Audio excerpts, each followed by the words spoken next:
well, thank you so much, everyone, for being here today. We've already heard a lot of compelling viewpoints on private credit, commercial real estate, AI, and we're going to tackle all of those and more right now from the viewpoint of two CEOs who control about $3 trillion between them. We have David Hunt, he's the president and CEO of PGIM, which manages about $1.3 trillion, and Hanneke Smits, she's the CEO of BNY Mellon Investment Management, which manages about $2 trillion. So thank you both so much for being here. Thank you for having us. Great to be here. Thank you. So I thought we'd just start by, looking at the session title, Today's Assets, From Safe and Secure to Risky and Untouchable. So let's start there. What do you see as untouchable right now?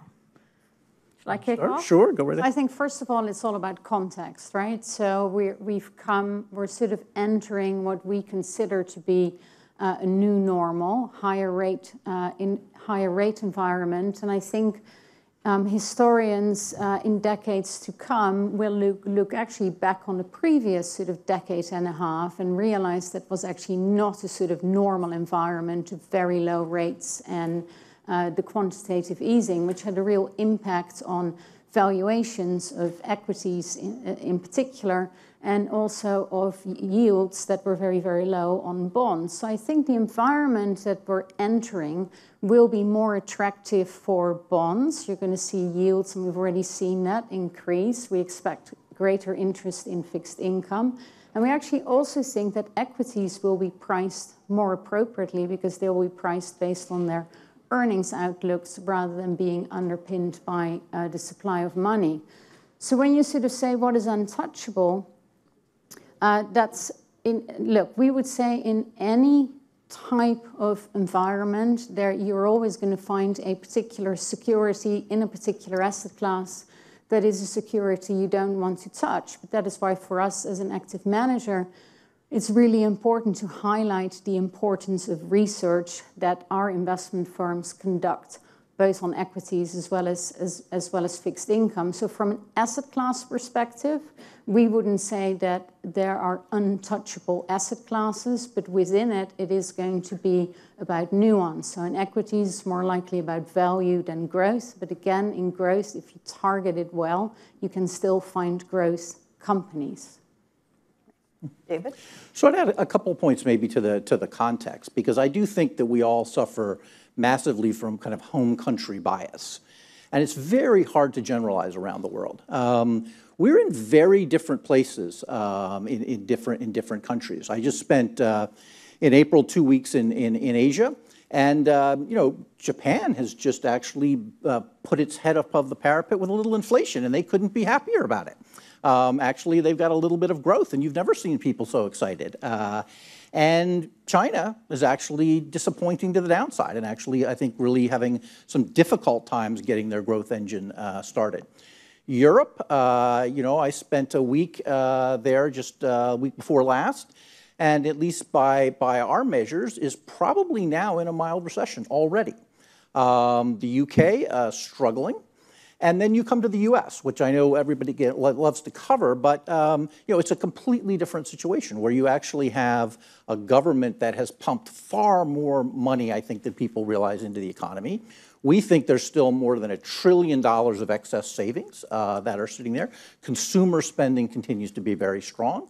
And our view would be that inflation is going to be high, and therefore rates are going to be higher and for longer than is currently priced into the market. But when you take that picture together, the world's in very different spots. And I do think that it's never been more important to have an active manager who is actually looking very carefully at the local context. Because generalizations by sector simply don't work in this environment the way that they might have a few years ago. So forgive me then for asking you about a specific sector or a particular asset class, but I do want to touch on private credit because it's come up a lot today. We write about it constantly on the terminal. There's a flood of cash coming in. How do you view private credit?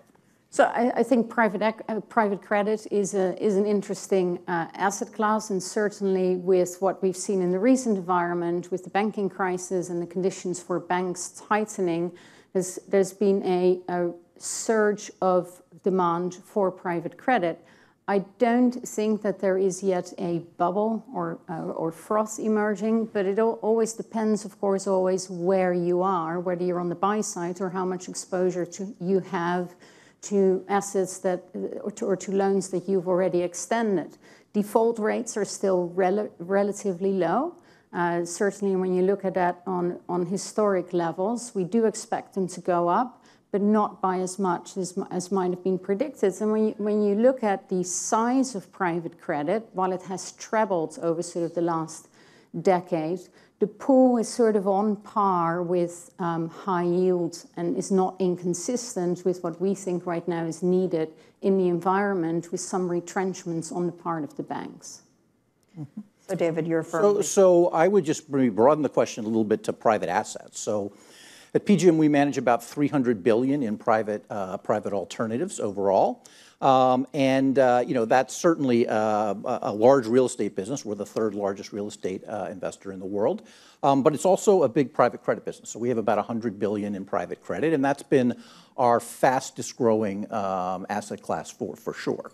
And I think people often look at that and they wonder, where is this new asset class kind of coming from? And it's exactly as Hanneke says, it's not a new asset class. It's just that a lot of this financing used to come from the banks. And following the GFC, where obviously they had to hold a lot more capital against these loans, they really pulled back. That combined with the real collapse of finance companies, which is another whole set of asset classes that used to be financed through banks and through corporations, is now being done by private investors. So we think that we're actually at the moment in the fairly early innings of all of these asset classes coming to the private markets. So we can imagine, while there'll be some ups and downs, and I'll point out some of the downs in a moment, but we can imagine this asset class actually continuing to grow for the next decade as banks find it more and more difficult. This used to be mostly a U.S. phenomena. It's now actually, one of our largest markets is the UK. We're seeing it now on the continent and in places like Australia. But with all of that, I would say that a lot of this growth has happened in a period where we have not had a good old-fashioned credit crunch. There will be a bit of a shakeout. Our model is actually to have regional offices in all of the cities around the world where we call directly on middle market companies. We get to know management, and we think our ability to underwrite and to partner with them through a cycle is very high and distinctive. We are not simply brokering loans from the sell side. And I think that's an important distinction. I think many of the firms that set up more recently, who are sort of taking calls from the sell side and doing a lot of agent deals, they are going to struggle as we go through this next downturn. But a little bit of a shakeout is probably no bad thing. But that is in the context of a broader cyclical trend where this will become much larger than it is today. Do you worry, though, that the amount of money that's coming in from competitors as well is outpacing the opportunity set that's there right now? At the moment, no. I mean, our originations are running ahead of kind of what we've been able to handle. So I would say, at least at the moment, that hasn't really happened. I suppose it could do, but for the most part, private assets have suffered a little bit from the denominator effect in many institutional investors' portfolios, where their public bonds and stocks have fallen enough that it's hard for them to be reallocating. And so what we're seeing is actually a big growth in our secondaries business, because we're actually now buying GP stakes and LP stakes out so that they can recycle more money to go back into the private markets in new vintages. And I think that that's an important trend that will play out over the next couple of years as well. Okay. And Hanneke, to switch to another completely different asset class, albeit one that you referred to earlier, growth equity. This is something that came up, when we were having a conversation prior to the panel, as an area of potential concern for you, growth equity and venture in particular. What are the risks there, and what do you make of the current marks of a lot of private companies?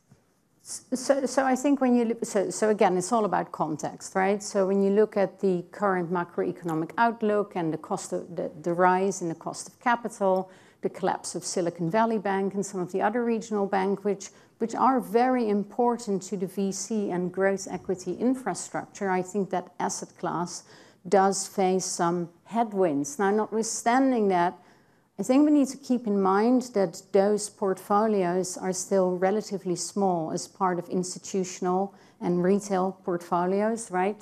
These are exposures that investors have in the context of larger private asset allocations, but they will certainly not comprise the largest exposure. So, but I think some adjustment from a valuation perspective is appropriate, and that can actually provide good opportunities for buyers in this environment. There may be some exposure and actually opportunities for those that perhaps in the secondary market, as David alluded to, through the growth and venture lens. Now, having said that, where we remain cautious is actually more broadly on the earnings outlook, because when we look at the portfolios that we manage for our clients, they broadly continue to have exposure both through our active equity strategies as well as through the indexing business to the equities markets, right? And the earnings outlook, I think we all would agree that the earnings season for the first quarter came out better than expected. And this was also in particular, I think, here in the US on the back of continued good economic growth. The earnings outlook has also not on the whole been revised upwards, right? The drivers of growth in the markets are around technology, in particular around AI. I know we're going to maybe talk about that a little bit later. So it's very specific, but for the broader sectors and for the broader index, we have yet to see an upwards revision to the earnings outlook. And I think when you then have the context that David just outlined of global companies that have exposure not just to the US, but to other parts of the world where some of the outlook is perhaps a little bit more mixed. You're going to see maybe tighter labor markets. You're still going to see the inflation impact on the expense lines of companies. There will be some margin pressure. That's where actually we remain somewhat cautious. Notwithstanding that, we do find good opportunities in equities, but you have to be very, very targeted, which of course is what active managers do. I definitely want to come back to AI later, but David, I don't want to miss the opportunity to ask you about commercial real estate. PGIM is obviously a very large holder of commercial real estate, and different subsectors within that asset class are facing very different fortunes right now. Yeah, because that would certainly be my answer. I actually think that growth equity and venture have sort of taken it soundly on the chin, and that's not so much where I worry about marks. I worry about the marks now in private equity books, particularly ones that are leveraged, and in real estate. Real estate marks have not really come down sufficiently, and I think that we are going to see an important move downward in many real estate markets. I will make a couple of points of context in that, though. First, when people ask me about real estate, actually they're asking me about office. But the two shouldn't be conflated. Many parts of the real estate market are actually doing very well. Multifamily, which is probably our largest holding, is actually holding up extremely well. Rents are doing fine. We're not having a lot of problems with payments. That remains a sector that's very, I think, robust. And we don't have enough housing in the United States, in the UK, and in many parts of the world. So we've been underbuilding for decades. And so I think that the long-term trends in that remain very good. Industrial remains very strong. Some of that has moved from, kind of the big boxes on the periphery of cities to where it's now last mile. But that is also a very strong sector. I mean, we thought we were going to have a big opportunity to buy distressed hotels. We were kind of excited about all of this in the pandemic, and things came back so fast we didn't even get a chance. So actually, hotels are doing better than we would have thought. Retail, I think, has been well told. That is a difficult story, but that does leave the elephant in the room, which is office. And office, our head of real estate that likes to say, offices can be divided into three things. There are real winners, which are mostly new offices that have been built since 2016 in prime locations. And it is amazing what new rents some of these owners are being able to get. There is a whole group that is kind of in purgatory, which is about 60% of the buildings which are not in good shape, have not been upgraded to either to climate standards or to kind of a hospitality that's wanted today. And there's 20% of the stock which is actually probably going to get the keys handed in on it. So we are going to have a big workout for that purgatory set over the next 24 months. Prices will come down. Some of that will get reinvested and rebuilt, and others of it will have to be repurposed. So I think there is a true reset in value in real estate, and now is a great time to be with an active manager in real estate and not buying the index, for sure. And if I can just add to that, we sort of see the same trend. We have most of our exposure through our partner Amherst, who really have exposure actually to the one attractive area that David just mentioned, which is the multifamily space, where they manage something like 50,000 units. And if you think about what's happening in the office world and the multifamily sector, they're sort of pulling in opposite directions, but it's all triggered by COVID, right? The occupancy in offices has dropped, which is impacting the value of office real estate, but at the same time, people are spending more time at home, and therefore they actually want larger homes. So. And that's all very positive and is creating fantastic opportunities. The refinancing opportunity will also create fantastic buying opportunities for those that have cash at the ready.